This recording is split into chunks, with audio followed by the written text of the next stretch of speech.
퇴직 후 매달 적자라면 지금 반드시 선택해야 할 세 가지 생존 전략.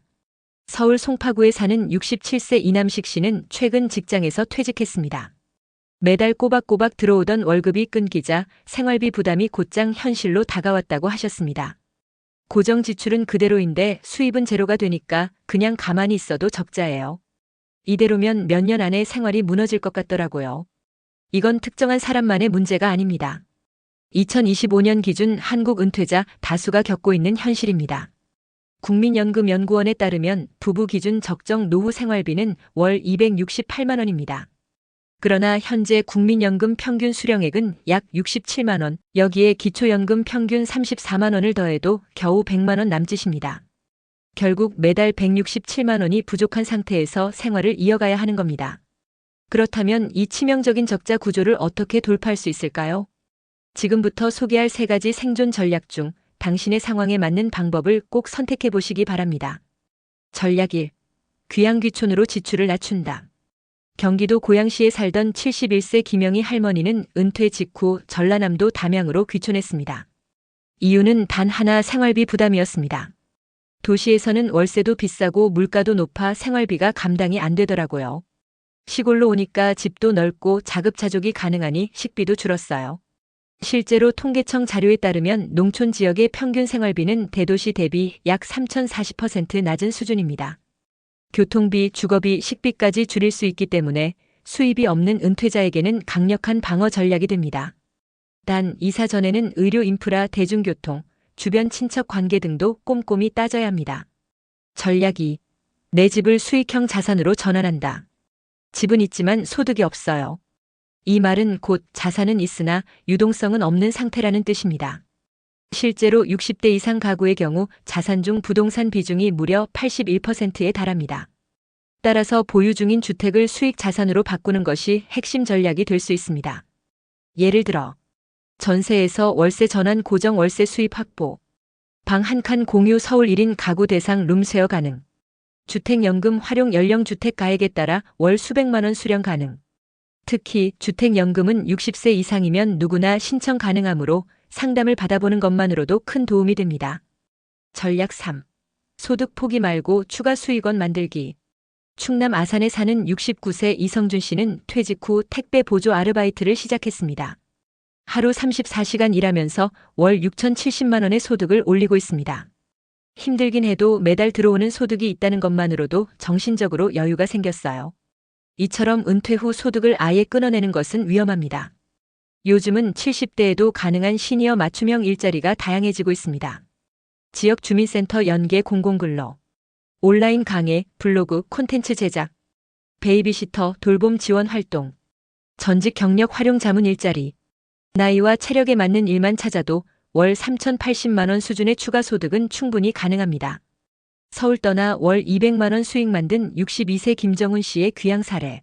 서울 강북구에 거주하던 62세 김정훈 씨는 건설업체에서 35년간 근무한 후 은퇴했습니다. 퇴직 후 가장 큰 걱정은 생활비였습니다. 그동안 안정적인 월급에 의존해 살아왔지만 퇴직과 동시에 수입이 끊기자 매달 마이너스 통장이 되어버렸습니다. 스트레스는 날이 갈수록 심해졌고 결국 원형 탈모까지 생기면서 건강까지 무너졌습니다. 당시 김 씨는 서울 도봉구에 위치한 시세 7억 5천만 원짜리 아파트를 보유하고 있었습니다.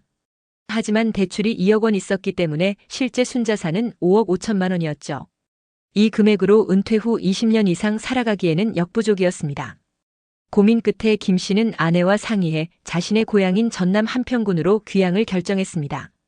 두 자녀는 이미 각각 부산과 전주에서 독립한 상태였기에 지방으로 내려가는데 큰 걸림돌은 없었습니다. 집값 1분 1십, 유지비도 확 줄인 시골 생활. 김 씨 부부는 전남 한평에 있는 30년 된 단독주택을 6,800만 원에 매입했습니다. 집 상태가 좋지 않아 리모델링에 3,200만 원을 추가로 들였고 총 1억 원을 사용했습니다. 남은 4억 5천만 원은 어디에 썼을까요?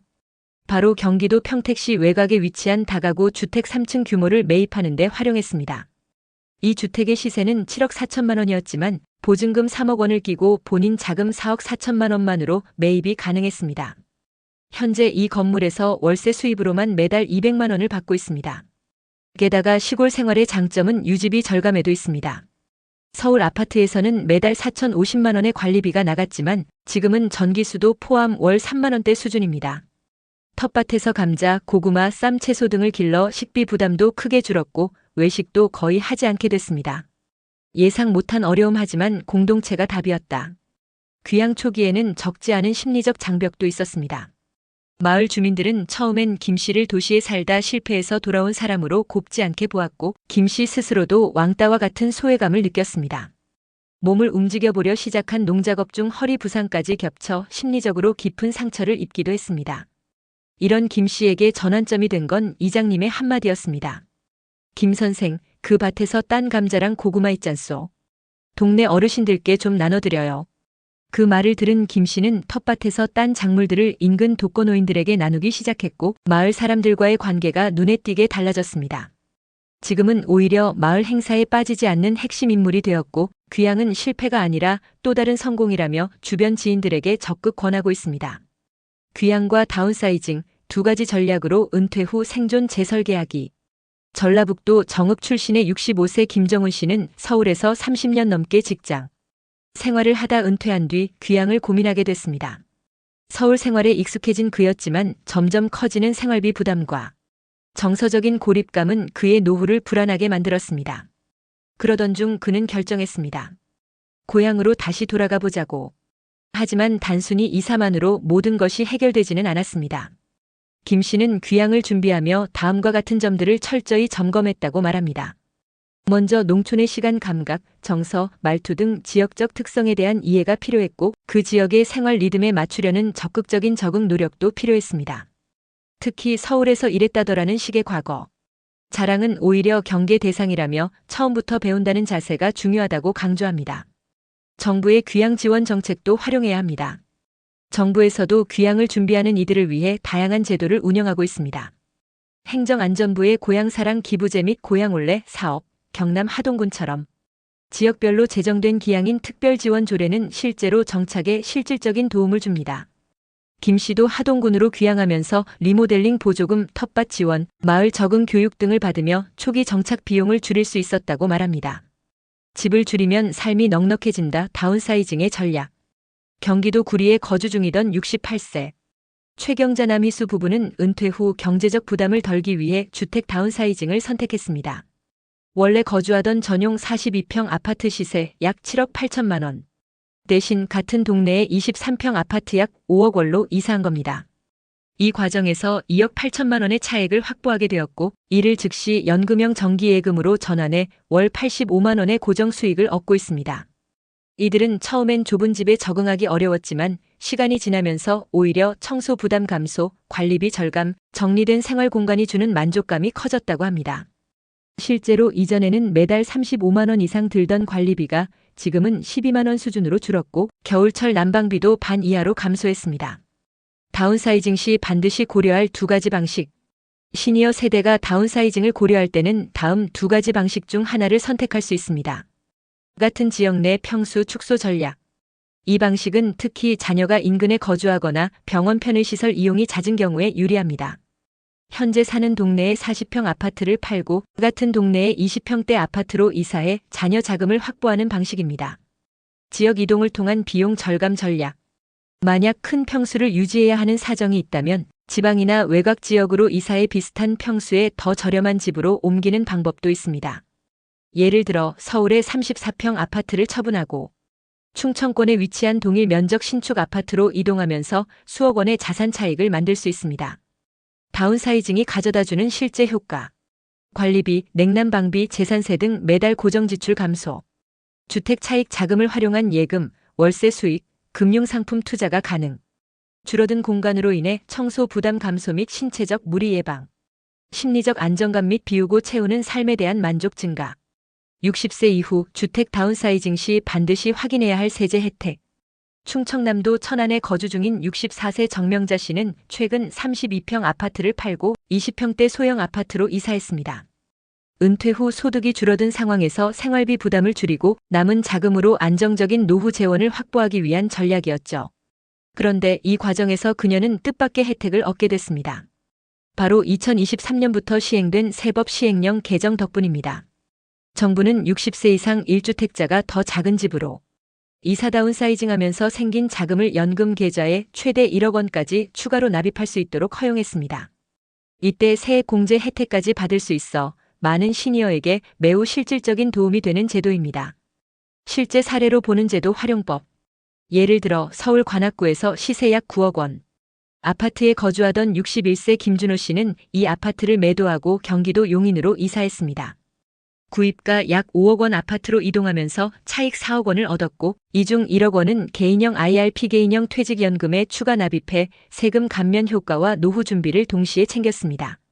이처럼 주택 규모를 줄이면서 남는 돈을 단순 예금이나 소비가 아닌 장기 수익 구조로 연결하는 전략은 은퇴 후 삶의 질에 큰 영향을 줍니다. 은퇴 전략 세 번째, 중소도시로 이주의 비용을 줄이는 방법. 서울이나 부산 같은 대도시에 살면 주거비, 생활비, 병원비 등 고정 지출이 상당히 큽니다. 이런 이유로 최근에는 지방 중소도시로 이주해 생활비를 절감하고 노후 자산을 보호하는 시니어들이 늘고 있습니다. 예를 들어 서울 금천구에서 70세까지 직장 생활을 했던 68세 이정호 씨 부부는 최근 경북 구미로 이사했습니다. 이전에 살던 서울 아파트는 약 8억 원, 구미 신축 아파트는 약 3억 2천만 원. 남은 4억 8천만 원은 지방 부동산 소형 투자와 채권 상품으로 분산해 월 평균 150만 원의 현금 흐름을 만들었습니다. 이처럼 비용이 낮은 지역으로 이주하면서 생활비 감소, 투자 여력 확보라는 두 마리 토끼를 잡을 수 있는 것입니다. 중소도시 이주 시 고려할 4가지 조건. 일상생활의 편의성 대형마트, 병원, 약국 등 주요 인프라 접근성 확인. 의료 인프라 노년기에는 중소도시 내 병원 및 진료 접근성이 핵심. 교통환경 자녀 방문이나 병원 이용에 필요한 교통 편의는 필수. 사회적 관계 유지 친구 형제자매와의 관계가 단절되지 않을 위치 선정. 예컨대 세종시나 대전 유성구 강릉 교동동은 도시형 인프라와 시니어 친화적 생활비 수준을 함께 갖추고 있어 최근 이주 비율이 빠르게 증가하고 있습니다. 선배들의 조언 은퇴 후 삶의 3가지 실천 팁. 사전 계획은 필수입니다. 퇴직 23년 전부터 주거비, 생활비, 의료비를 시뮬레이션해 보면서 다운사이징 시기와 금액, 이주 가능성을 검토하는 것이 중요합니다. 갑작스런 변화는 스트레스를 높이므로 점진적 전환이 안정적입니다. 체험 프로그램 참여하기. 최근 지자체나 농협 등에서는 귀촌 기농중 소도시 정착 체험 캠프를 운영하고 있습니다. 1박 2일에서 일주일 내외의 프로그램을 통해 실제 지역의 분위기와 인프라, 사람들을 미리 경험해 보는 것이 실패 확률을 줄여줍니다. 공적연금 최적화. 기초연금, 국민연금, 퇴직연금은 각종 조건에 따라 수령액이 달라집니다. 연령 조건을 만족했을 때 신청 시기 조정, 소득 신고 방법, 최적화 등으로 1,020만 원 이상의 차이가 발생할 수 있어 반드시 전문가나 공단 안내 자료를 활용해 미리 준비하시기 바랍니다. 실전 사례 정리. 김영철 씨의 귀향 이후 이야기. 앞서 소개한 경남 보성으로 귀향한 김영철 씨 62세는 현재 새벽 5시에 하루를 시작합니다. 텃밭에서 기른 유기농 채소를 지역시장에 직접 납품해 월 약 70만 원의 부수입을 만들고 있고 주말에는 도시락 체험 강사로 활동해 월 2회 강의를 진행하고 있습니다. 그는 고향으로 돌아오길 잘했다고 말합니다. 초기엔 오해와 불신도 있었지만 지역 어르신들에게 직접 수확한 감자와 고구마를 나누며 신뢰를 얻었고 지금은 마을에서 없어서는 안 될 핵심 인물이 되었다고 합니다. 인생 이막 마을에서 다시 피어난 김영철 씨 이야기. 경상북도 안동에 거주 중인 67세 김영철 씨는 지금 디지털 장독대라는 별명으로 불립니다. 매주 수요일마다 마을 커뮤니티 센터에서 65세 이상 어르신들에게 스마트폰 사용법을 알려주고 있기 때문입니다. 카카오톡 사진 보내기, 정부 앱 활용법, 보이스피싱 차단 설정까지 배우며 어르신들 사이에선 김 선생이라 불릴 만큼 신뢰를 받고 있다고 합니다. 지난 5월에는 결혼한 딸이 사위와 함께 안동을 방문했다고 합니다. 딸은 마당에서 밤하늘을 보며 이렇게 말했다고 해요. 아빠, 여기서는 별빛이 책상 위로 떨어지는 것 같아요. 여기는 진짜 하늘이 다르네요. 그리고 말끝에 이렇게 덧붙였다고 합니다. 아빠, 여기서 사는 게 참 좋아 보여요. 표정도 예전보다 훨씬 밝아졌어요. 그 말을 들은 김영철 씨는 눈시울이 뜨거워졌다고 합니다. 그리고 매일이 정말 행복하다고 말했습니다. 그가 지금 사는 곳은 단순한 귀향지가 아니라 새로운 삶이 피어나는 곳이 된 것이죠. 통계가 말해주는 변화, 인생 이막은 혼자가 아닙니다. 2024년 농림축산식품부 자료에 따르면 최근 1년간 귀양 또는 귀촌을 선택한 60세 이상 중 10명 중 7명이 김 씨처럼 지역사회 내에서 새 역할을 만들며 안정적으로 정착하고 있다고 합니다. 단순히 이사했다가 아니라 지역에서 새로운 정체성을 찾았다는 것이 중요한 차이점입니다. 이처럼 귀양귀촌이 주는 도피가 아니라 새로운 가능성으로 나아가는 적극적 선택이 될 수 있다는 걸 김영철 씨 사례는 보여줍니다. 은퇴 후 나에게 맞는 3가지 조합 전략 다시 정리합니다. 기양귀촌 고향 또는 농촌으로 이동해 생활비를 줄이고 자연 속에서 정서적 안정까지 얻는 방법. 다운사이징 현재 주거지보다 더 작은 집으로 이사해 노후 자금 확보 관리 부담 절감. 중소도시 이주 의료 교통 인프라가 안정된 지방 도시로 이주해 생활비와 주거비를 절감하는 전략. 이 3가지는 하나만 선택할 필요는 없습니다. 예를 들어 지방의 중소도시로 이사하면서 다운사이징을 병행하거나 고향으로 내려가면서 수익형 자산을 만들 수도 있겠죠. 나에게 맞는 전략은 어떻게 찾을 수 있을까? 모든 사람의 상황은 다릅니다. 현재 자녀들의 거주지, 건강 상태와 정기적인 병원 이용 여부, 은퇴 전후의 소득 구조 변화, 사회적 관계망의 유지 여부. 이런 요인들을 종합적으로 고려해서 무리 없는 변화를 만들어가는 방법을 찾는 것이 핵심입니다. 절대 충동적으로 결정하지 마시고 충분히 시뮬레이션하고 체험하고 전문가와 상담하며 한 걸음씩 진행하는 것이 중요합니다. 인생의 가장 큰 투자와 선택은 마지막 집을 선택하는 것이다. 혹시 여러분 중에도 귀양귀촌, 다운사이징, 중소도시 이주를 통해 노후 걱정을 해결하신 분들이 있다면 꼭 댓글로 그 경험을 공유해 주세요. 다른 분들에게 큰 도움이 될 수 있습니다. 그리고 나는 지금 무엇을 준비하고 있는가? 오늘 이 질문을 스스로 던져보셨으면 합니다. 김영철 씨처럼 마을 속에서 빛나는 인생 이막, 여러분도 충분히 만들어 가실 수 있습니다.